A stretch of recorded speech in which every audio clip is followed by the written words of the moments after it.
Hello बच्चों आज इस वीडियो के माध्यम से मैं कल शुरू होने वाले बैचेस के बारे में कुछ बताने जा रहा हूँ। कल यानी कि 28 तारीख को 28 दिसंबर को हमारे कुछ बैच स्टार्ट हो रहे हैं। 2 बैच स्टार्ट हो रहे हैं। PQRS और क्लोज टेस्ट बैच है जो 8 से 9 है। ये डिटेल्स लिख दी है मैंने, ठीक है। और वो कैप प्रैक्टिस बैच शुरू हो रहा है। वो कैप प्रैक्टिस बैच शुरू हो रहा हमारा 11 से 12, ठीक है। कुछ बच्चों को दिक्कत थी कि सर 11 से 12 हम थोड़ा हमारी क्लास चल रही है इधर उधर, तो भैया कर लो हिसाब थोड़ा बहुत इधर उधर का, है ना। हो सके तो जुगाड़, क्योंकि स्टेनो आ रहा आपका मार्च में, तो कुछ तो कुर्बानी देनी पड़ेगी। नहीं दे पा रहे तो कोई दिक्कत नहीं है, बाद में बैच बनेगा जब स्टेनो आ जाएगा 1 महीने पहले, उसे ज्वाइन कर लेना। लेकिन जितना जल्दी कर लोगे उतना फ़ायदा है, क्योंकि वो कैब थोड़ी सी रिवीजन मांगती है और अभी से चलता रहेगा तो आपका हो जाएगा। रही बात PQRS की, PQRS बैच और क्लोज टेस्ट बैच पीछे पड़ रहे थे बालक बहुत कि इसे स्टार्ट करा जाए। बिल्कुल स्टार्ट कर रहा हूँ मैं इसे 8 से 9।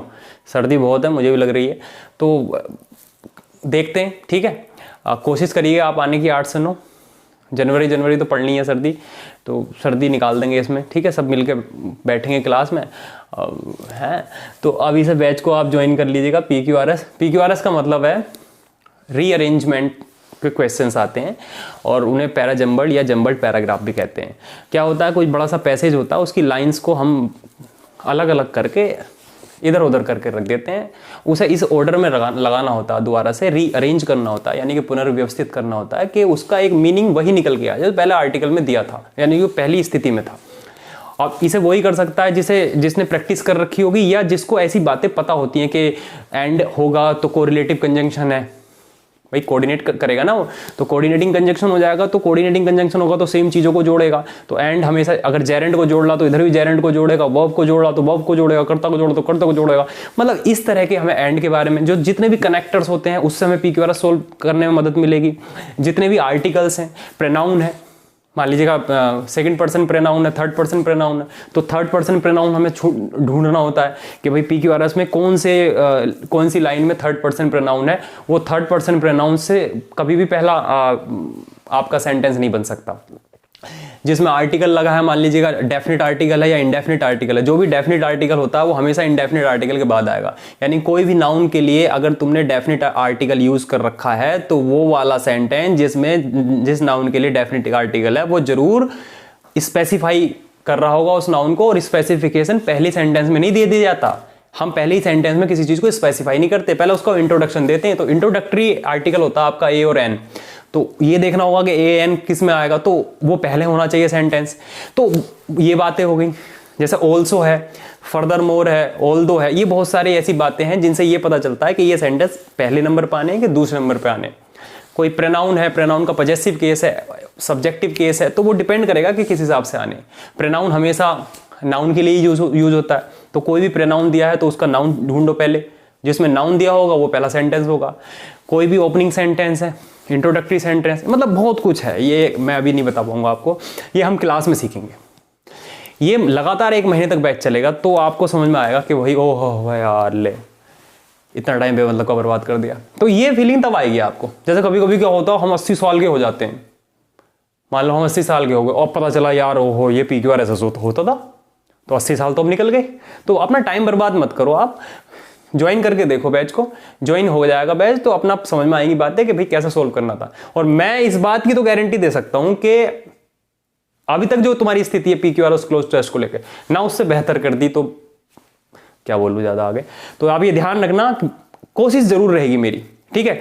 अगर आपके आज मार्क्स इतने, देखो गारंटी तो मैं कुछ नहीं दे सकता भाई, तुम क्या पता सारा करने के बाद भी ना करो, हाँ, तो वो तो मैं गारंटी नहीं दे रहा, लेकिन हाँ मेरी कोशिश यही है कि तुम्हारे 100% में नंबर लाने की जद्दोजहद में लगूंगा। अच्छा, वोकैब प्रैक्टिस बैच, तो ये वो बच्चे ज्वाइन कर सकते हैं जिन्होंने वोकैब कर रखी है। अच्छा, जिन्होंने नहीं कर रखी उसके लिए भी बढ़िया है, क्योंकि वोकैब में तो वर्ड है। अब वर्ड आज पहली बार सुनने को मिल जाए या पहले सुन रखा हो तब उसकी प्रैक्टिस करी जाए, बात एक ही है। तो इसमें क्या होता है, सेलेक्टिव वर्ड्स होंगे। सेलेक्टिव यानी कि जो पेपर में आए हुए हैं, प्रीवियस ईयर्स में आए हुए हैं, उन्हें हम सोल्व करेंगे। आधे वर्ड्स तो हमें उसी से समझ में आएंगे। जब भी मैं वर्ड डील करूंगा, जब भी मैं क्वेश्चन डील करूंगा, जैसे कि पहला क्वेश्चन है, मान लीजिए सिनोनिम पूछा है, 4 विकल्प दिए, अब सिनोनिम की कैटेगरी देखनी पड़ती है। मान लीजिएगा सिनोनिम पूछा है एडजेक्टिव में, तो कैटेगरी देखनी पड़ेगी एडजेक्टिव की, तो 4 विकल्प दिए होंगे, you will be given 4 options there, you would have to select that option that is related to the same category they, तो हमें वो वाली कैटेगरी देखनी होगी। मान लीजिए एडजेक्टिव में दिया है तो विकल्पों में एडजेक्टिव ढूंढने पड़ेंगे। अब एडजेक्टिव भी कई प्रकार के होते हैं, कुछ FUL वाले होते हैं, कोई OUS वाला होता है, तो इन पे भी डिपेंडेंसी होती है कि फुल वाले क्या एडजेक्टिव मीनिंग शो करते हैं।